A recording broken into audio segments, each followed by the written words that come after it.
लकल हम्दि या अल्लाह अस्सलातु वस्सलामु अलैका या रसूल अल्लाह अम्मा बाद। सिलसिला है नाज़रीन की तरफ से पूछे गए औराद व वज़ाइफ देने का। हमारे नाज़रीन में से एक ने पेट के गैस के ताल्लुक़ से रूहानी इलाज, कोई वजीफ़ा, कोई अमल पूछा है। अब ये चंद सालों से जब से खान पान में बेएहतियाती हुई है और ख़ासकर ज़मीन से उगने वाली चीज़ों में खाद का इस्तेमाल, वो भी जो देसी खाद है उसकी जगह यूं जो ज़्यादा पैदावार करने वाली खाद इस्तेमाल हो रही हैं, इसकी वजह से खान पान में जो ख़राबियाँ आई है और उससे इंसानी बदन पर जो असर पड़ा है, उसमें से एक बहुत बड़ा असर, एक बहुत बड़ी तब्दीली इंसानों में ये आई है कि ये अक्सर लोग गैस के शिकार हो गए हैं और पेट के ख़राबी, पेट की बीमारियों के शिकार हो गए हैं। उन्हीं में से गैस भी है, एक तादाद है जो इसके शिकार हैं। तो अगर आप भी मैदे की किसी बीमारी में, गैस के मामले में आप परेशान हाल हैं, तो रूहानी इलाज में पेश कर रहा हूँ। आइए तवज्जो के साथ सुनिए। बिस्मिल्लाहिर्रहमानिर्रहीम। लौ कानल बहरो मिदादल लिकलिमाति रब्बी। ये कुरान पाक है, कुरान पाक की ये आयत है और इस आयत का तर्जमा ये है कि अगर समंदर मेरे रब की बातों के लिए सियाही हो।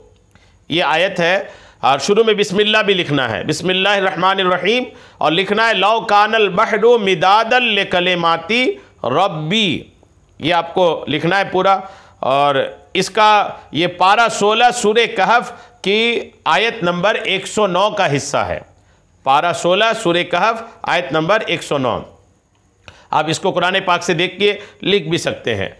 करना क्या है आपको, इस आयत को लेना है और बाद नमाज फजर, फजर की नमाज के बाद 3 अदद, 3 गिनती में 3 चीनी की प्लेटों पर ये जर्दा के रंग से इस आयत को लिखना है। चीनी की प्लेट ले लीजिए और जर्दा का रंग लीजिए, जर्दा, और जर्दा के रंग से कुरान पाक की इस आयत को लिखिए। शुरू में बिस्मिल्लाह भी लिखिए और लिख करके इसमें अब जब इसको आप लिखेंगे ना, तो उसमें ज़ेर ज़बर पेश लगाने की ज़रूरत तो नहीं है। अलबत्ता जिस हरफ में गोलाई है, जैसे मीम में गोला है, तो गोला के बीच की सफ़ेदी नज़र आनी चाहिए, ये बस ध्यान रखिएगा। इसको लिख लें और सुबह, दोपहर और रात एक एक प्लेट पानी उसमें भरकर उसको पी लीजिए। कितने दिन तक करना है, तो ये इलाज तक इसको कंटिन्यू करना है। चूँकि बहुत मुश्किल काम तो नहीं है। आप एक बार फजर की नमाज के बाद लिख लीजिए, रोज़ लिखना भी नहीं है, एक बार फजर की नमाज के बाद लिख लीजिए और लिख करके फिर उसको आप पी लीजिए। अब ये कि अगर वो जर्दा का जो रंग है अगर वो उड़ जा रहा है तो दोबारा लिख लीजिए। बहुत ज़्यादा तो लिखने का मामला है भी नहीं, बिस्मिल्लाह लिखना है, उसके बाद लौ कानल बहरु मिदादल लिकलिमाति रब्बी, इतना ही लिखना है। तो बहुत ज़्यादा चुके हैं नहीं, तो आप हो सके तो रोज़ाना फजर के बाद लिख लीजिए और 3 बार लिख लीजिए।